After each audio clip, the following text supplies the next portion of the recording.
Which boob was the slacker boob? I'm trying to remember. I think it was your left. I think it was my left too. Yeah. Okay, ask me. Okay. Oh, unless you want to keep that in. Yeah, we can do Okay, that. that's good. Because we're best friends. Yeah. I knew which boob was good. It was your left too, right?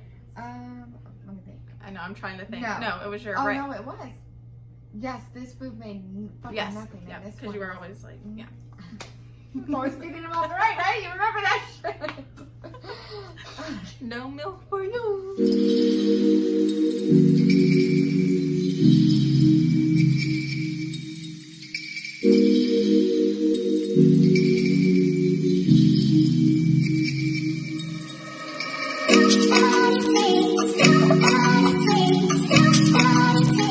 What's up? Welcome back to our channel, Hot Mess Mamas. My name is Callan. I'm Elaynna. And here we are best friends. We're both moms and sometimes we're a little bit of a hot mess. So if you can relate to that, go ahead and hit the subscribe button. We post every Tuesday and Thursday here on YouTube. Last week I posted a video unboxing my new Pandora and Kendra Scott jewelry. And I got 2 new YouTubers that found the video. They commented and subscribed, and I just wanted to tell you guys about them because both of their channels are super cute, super cool. I checked them out and maybe you would want to also. So the first one, her name is Shaylie Logan, and she does videos unboxing jewelry. She did a video about a really cute like jewelry box that you guys might be interested in seeing. And then the second one, her YouTube channel was called Pandora Lover, and she does everything about Pandora. She does all the little charms on bracelets, you know, like color coordinating them, and they're all super cute, super fantastic. So definitely go check out those channels, and I'll leave them in the description box for you. Thanks you guys so much for watching our channel and subscribing. We're gonna support you right back, girl. All right, so today we're gonna be talking about our breastfeeding journeys, the good, the bad, the struggles. So if that's something you're interested in, make sure you stick around, keep watching. But before you do, make sure you hit that subscribe button and like this video. Yes. Okay, so one thing that I think is really important before Elaynna and I dive right into this is in the mommy community, it is obviously, you know, everyone wants you to breastfeed. It's so pushed on you. It can be pushed on you in a positive way with tons of support and research backing up like what you're going through. And then there's the other side of breastfeeding where when you choose to stop, or if it doesn't work for whatever reason, if you choose to switch to formula, there's a little bit of a negative connotation to that. And I just want to make sure that you guys know Elaynna and I are not doing that at all. We're both formula feeding moms, but we did breastfeed for a small amount of time, and we just wanted to share our story with you. Sometimes breastfeeding isn't just as easy as putting the baby on the boob. It's not. And we both have 2 kids, and for both of us, it wasn't. It was something that we had to work at. It was emotional. It wasn't even about the no sleep part, because I did sleep. Let's just get that straight. It wasn't, I was choosing sleep over the bond. I wasn't choosing, you know, time over just it's quicker with a bottle. It was not that. It was much more indeed there's much more that comes along with why I chose to stop breastfeeding, as well as why Elaynna stopped breastfeeding. So if you want to hear our story, go ahead and keep watching. We hope that you do, and just let's keep it positive, okay? Yes. I am a firm believer that fed is best. Yes, fed is best. Some people say breast is best, and I'm like, well, best. You gotta feed your baby, right. So fed is best. Elaynna, before you had Aria, did you know that you wanted to try breastfeeding again? I did want to try, but I got myself in the mindset I'm not gonna, what's the word I'm looking for? Get emotional if it doesn't work. Right. Like, if it doesn't work, fine, whatever. Like, I wasn't as set on it as I was with Ava, so that way, you know, like the letdown if it doesn't work out. Yeah, you were determined, but if it didn't work, you were not going to go down that emotional spiral of, why can't I do it? Other people can do it. I was the same way. Yeah. So I mean, if she ended up on formula, I was perfectly fine with it, but I had a lot of support. My family was like, you know, do what you want to do. My husband was very supportive of my decision.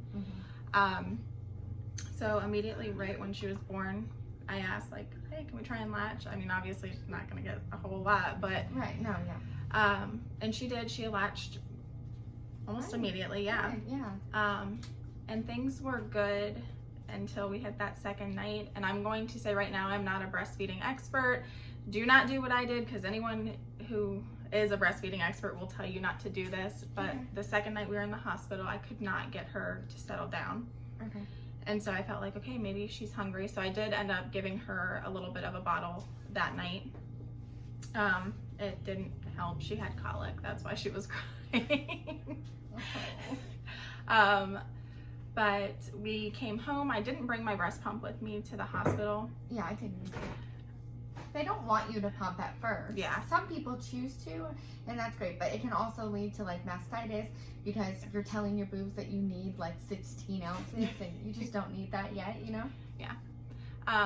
But we came home. I did have an issue with Aria falling asleep as soon as she got on the boob. Like, she would get snuggled up and then she'd fall asleep. Yes. So she wasn't really eating. Right. You have to constantly like stimulate her. Like, I would go from like the brow to the back of the ear every 20 seconds. It's So annoying. frustrating. And you're tired too. Yes. Let's not forget, you know, I was on a lot of medication. I had a C-section, so I was tired too. I had the nurses waking me up, and then I'm waking the baby up. Yeah. But we came home and I started pumping, and I had fairly good luck with that. I had a slacker boob though, of course, as most do, but I was still pumping a good amount. But I still wanted to keep trying to put her on the breast. Okay, yeah. So you were torn between give it to her in the bottle and, well, no, I still want to nurse. Right. Okay. Yeah. So my biggest issue with breastfeeding was Aria just kept falling asleep every single time. So she would fall asleep, and then I'd go to put her down so I could pump, and then she would wake up, cry because she was hungry, and it was just this constant cycle. But I did still try to pump, but it's hard to pump when she's constantly crying. Like I said, she had colic, so she was crying no matter what. Right. So I just could not get on that schedule of trying to feed her or pump and console her. It just got to be too much for me. Yeah. And then at one point she was just getting more formula than breast milk, and I had to throw in the towel. Yeah. It was just too And much. that's okay. And that's okay, because any amount of breast milk that you give your baby, for instance, I really only breastfed in the hospital with my first son, Ryder. Any amount of breastfeeding is good for your baby. Any amount. Even if it's just that Even if colostrum. it's just for a day, even if it's just that colostrum, even if it's only in the hospital, any amount is really good for your baby. And all you can do is try. Yeah. If you choose not to try, that's a whole nother story. That's fine. Do you? Yeah. But if you do try and it doesn't work, at least you tried. You know what I mean? All right. So how long would you say you breastfed then? When did you, throw in the towel? Completely. Like, she wasn't getting any more of like the pumped freezer stuff anymore or anything. I'd probably say around 2 months, probably around like Halloween time. Right. Yeah. Yeah. Just, Right. and it's easier, honestly. I know it's not a good excuse, but I was tired. No, you don't need an excuse. It's not an excuse. I mean, no. All right, Callan, so let's hear about your breastfeeding journey. Okay. So at the hospital, first, let me back up a little bit. I knew that I wanted to breastfeed. And I would go in circles about it in my head, or talk to my mom or my sister about it all the time. And I would just be like, I want it so bad. I want it to work, but I cannot go down that depression that I went through with my first. I can't. It's just, if it doesn't work, it doesn't work. I'll do it for as long as I can. And then I would tell myself, maybe I'll just pump. Like, if it starts to not work, instead of just stopping altogether, maybe I'll try pumping. So that's what I'll do this time. And everybody, same thing. Everybody was super supportive. I also watched a lot of YouTube videos on breastfeeding and my breastfeeding journeys type videos, which is crazy that I'm sitting here making my own breastfeeding journey video. But same with my husband. So he was also very supportive. And in the hospital, latch went perfectly fine, and it was only a couple of minutes into my first feeding session where the lactation consultant, I know this isn't normal, but it was very helpful to me. My lactation consultant in the hospital, and then the RN lactation consultant that I had one appointment with after birth, were awesome. And within like my first feeding, yeah, because I wasn't even in the postpartum room. I was in like the post-surgical room, So she was like, oh, yeah, got it. This isn't working. She could just tell. She was like, you're going to need this. So she gave me the nipple shield. Oh, that's nice. Yes. So super helpful. Everything was going really good. And then I remember sitting in, you know, sometimes I would nurse him in the bed, and then they had like this recliner chair that sometimes I would get up and, you know, move around to. And I remember feeding him, and Zach held like a body armor drink with a straw up to me so that I could feed him. Because you know, when you're first breastfeeding, you don't want to move.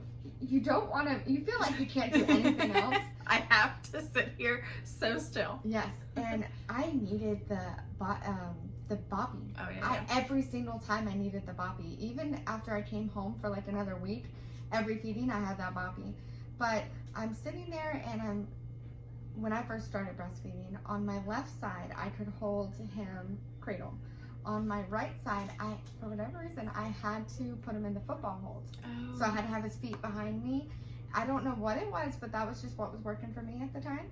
And so I was feeding him on my right, and so he goes to give me the straw, and I looked up, and he's looking at me, and he's smiling, and he's like, I just can't believe he hasn't gotten a bottle or anything. Like, just you and your body are keeping our baby alive. He just couldn't believe it, because it was a different experience the first time. He didn't really get to see me breastfeed a lot, you know what I mean? I didn't breastfeed a lot. So, you know, then my milk came in the day that I left the hospital. So I spent 3 nights and 4 days in the hospital. So on that 4th day is when my breast got engorged, and I could tell that the milk was there.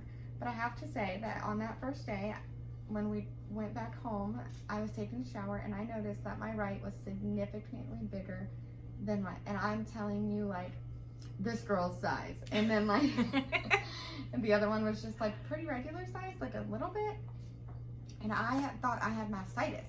So I start like massaging my boob in the shower, thinking, oh my God, I've got to get this clot out. This is like really bad. It's going to be really painful.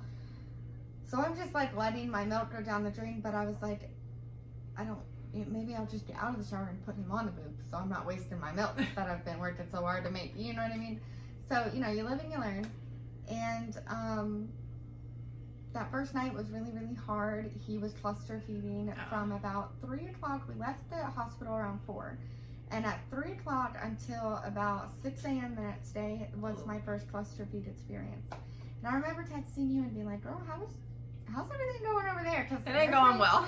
Happening here. This is like really scary.